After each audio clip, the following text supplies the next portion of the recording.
Hi and welcome to my channel. Today I'm going to be sharing with you why I think that doing YouTube as a homeschool mom can be beneficial for you.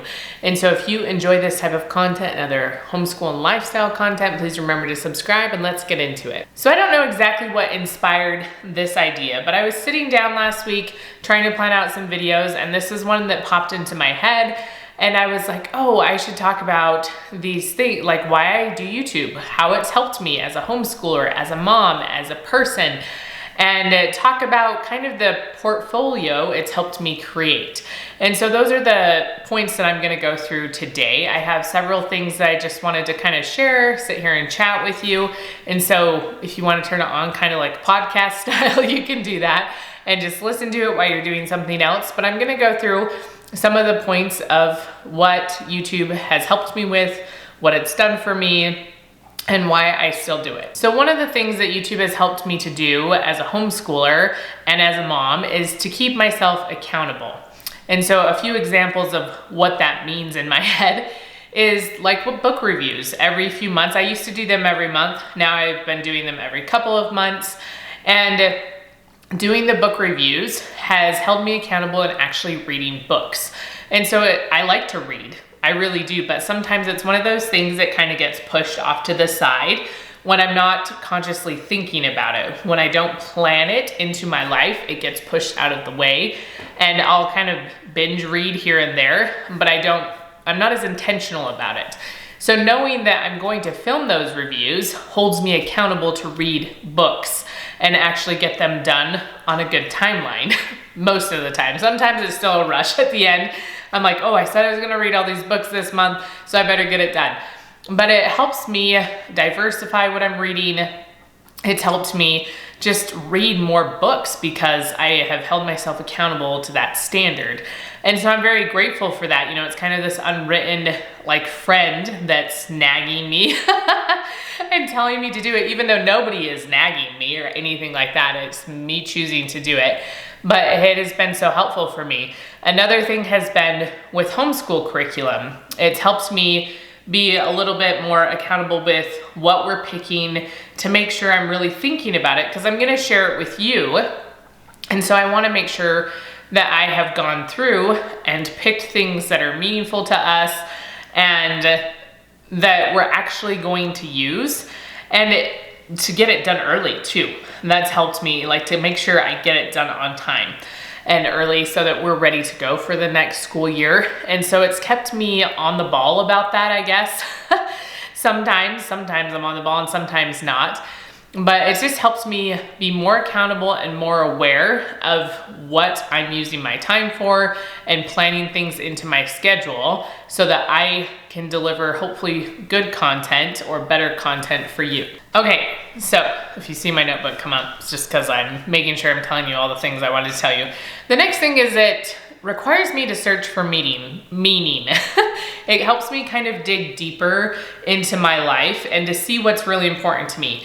So there are people on YouTube that will just share whatever is popular or whatever comes about, and it's easy to get pulled into that. There's times when I have gotten pulled into that, but it's made me really evaluate what I like, what I don't like, what works well for us, whether it's in homeschool, whether it's as a mom, and really decide whether or not I want to use a certain curriculum or use a certain product or whatever it is, and to not just buy everything and try everything because that's what everyone's saying to do. And I'm not one of those people that could get on here and advertise something to you if I didn't really believe in it. So there's just a lot of things where I don't get a ton of people reaching out to me to do like sponsorships or anything like that. But it's hard for me to be sincere about a lot of the ones I do get because I just don't love the product. You know, it's not something that I'm like, spend your hard-earned money on this. Like, yeah, if you like it, then go spend money on it. But it's hard for me to get on here and say, do this and do that, because everybody's a little bit different and has different interests. But I will share some of the things that I do like and that have worked for us and try to explain that in a meaningful way. I know I'm not perfect about it, but that's something that it has helped me do, is really just evaluate my life and where I search for meaning in my life. Another thing it has helped me do is to become a better speaker. Some of you might be like, no. But personally, I think it is helping me. I have to come up with ideas and then try to create some sort of cohesive thought or flow around those ideas. And that's easier said than done. It's kind of hard to construct something that makes sense, that flows well, and that conveys the idea that you want to convey. It's a very tricky thing to navigate. And this goes with the next point too, but it's made me uncomfortable. So when I first started filming, it made me so nervous, which I'm laughing at this right now because I'm wearing a sweater and it's hot. I still get warm when I go to film, even if I'm not like as nervous as I was when I first started YouTube like 5-ish years ago. So I just opened the window so I wouldn't be so hot. So anyways, there's that. That just was a funny side note. But it's helped me become a better speaker and helped me not be as nervous when I do speak, right? It created some of that discomfort, and still some things make me uncomfortable.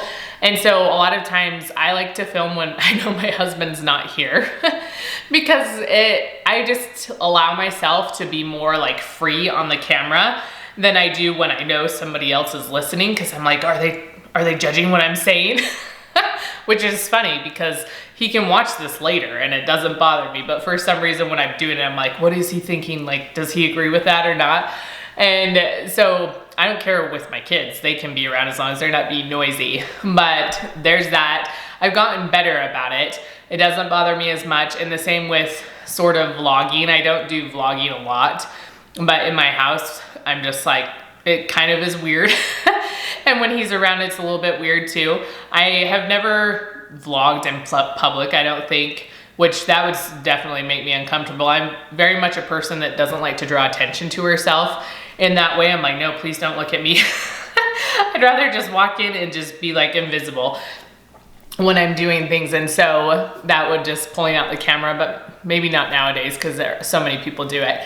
But those are a couple of the things that's helped me learn to speak better, or to be better with the way I'm conveying my thoughts. And it's helped me also to be uncomfortable, which I think discomfort is a good aspect of life that we should all be incorporating, whether it's for ourselves or for our kids. None of us like it, but that's where we grow a lot. We learn so much when we're uncomfortable and when we have to push through some of those fears, those anxieties, and those struggles.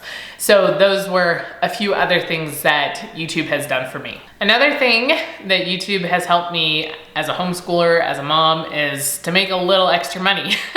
I'm not a crazy big YouTuber. I don't make tons of money every single month. It's very, very small, but it's nice to see that, I guess, reward for the effort that I'm putting in. It can be frustrating sometimes to feel like I'm doing all this work and maybe not seeing the results I would like, or that maybe other people are getting.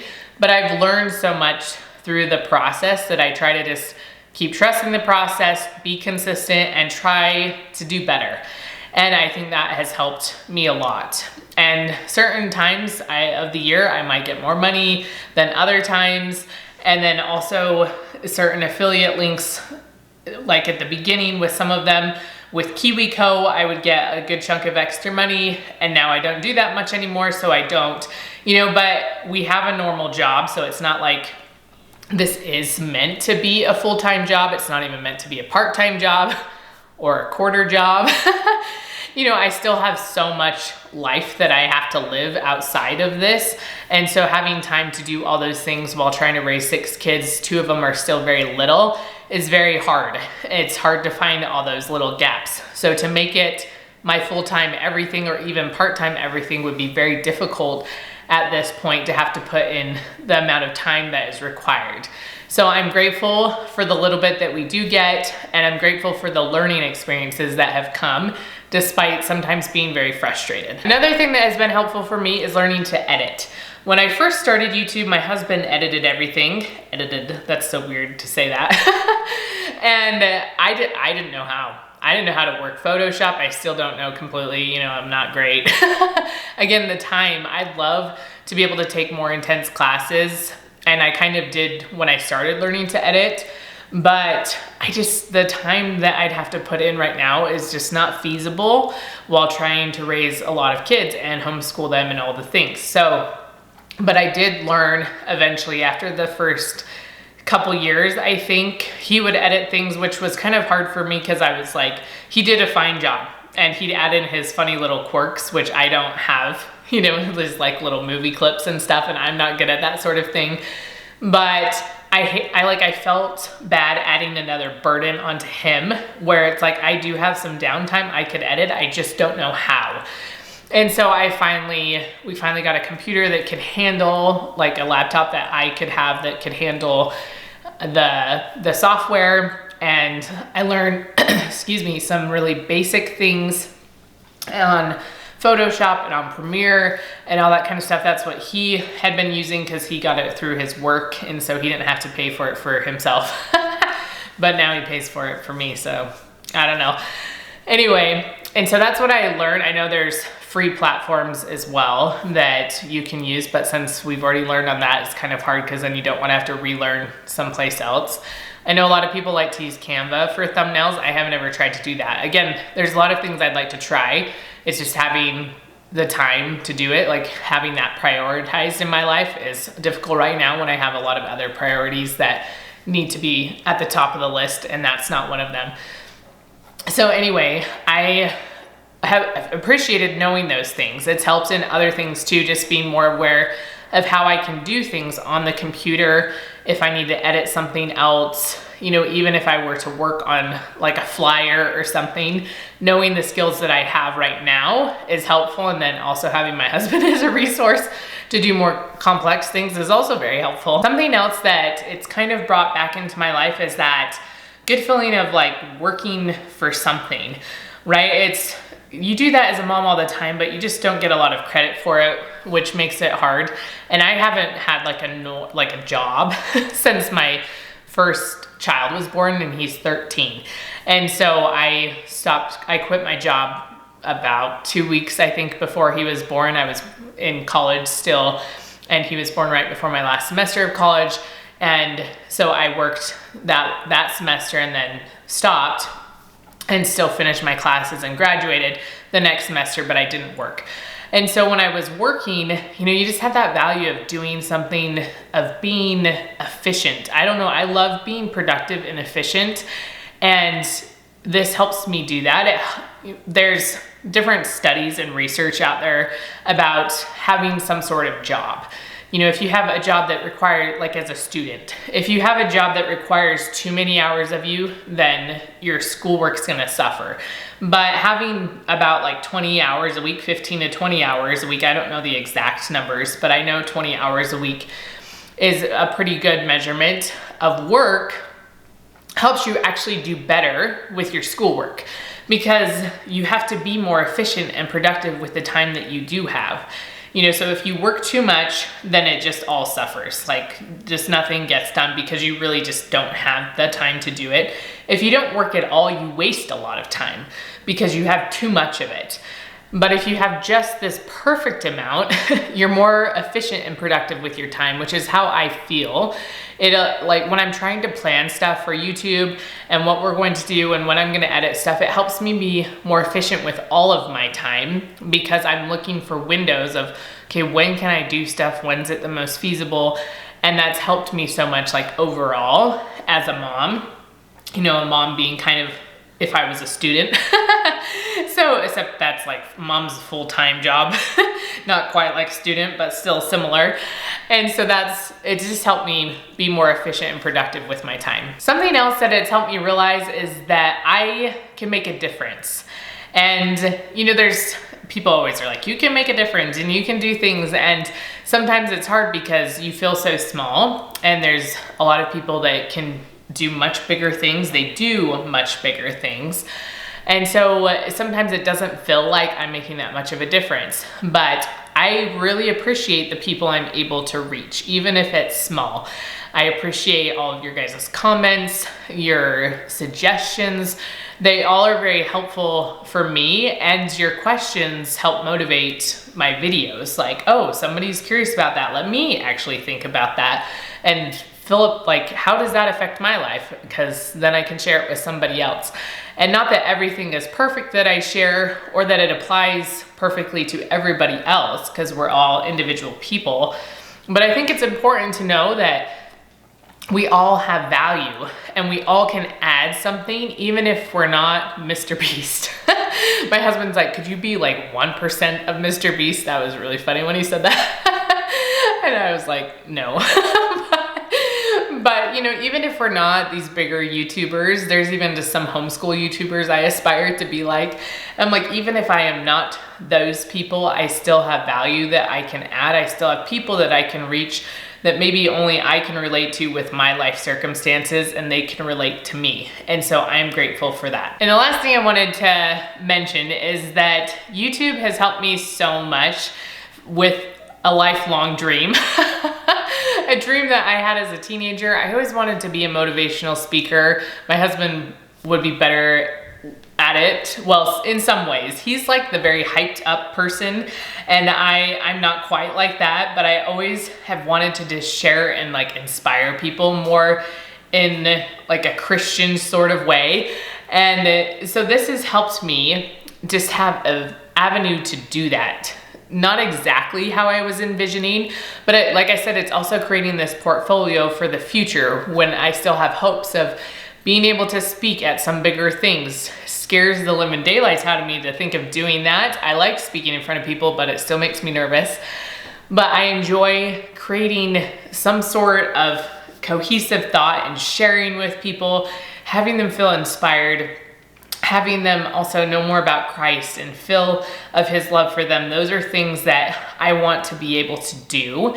And so it's opened up opportunities for me, again, to practice doing that, like to practice how I'm talking into a camera or to other people, but also just to give me this portfolio that I can share with other people, or maybe eventually someone will see, or that I can take and be like, here, or if I needed to record something to send to someone because I wanted to be a speaker there, I know how to do that now.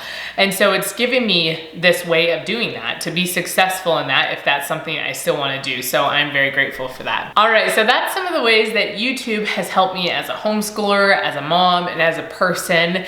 I hope this motivated you, maybe not to come and start a YouTube channel. Maybe you've been wanting to and you can still do that, but to maybe create some sort of portfolio, something that defines who you are as a person, to be able to reach out and to help people, even if it's just a few people. It'll make a difference to them, and it will definitely make a difference to you. It has helped me so much to become a better person, to be more focused, and to really evaluate what I do value. And so remember to give this video a thumbs up, and I will see you next time.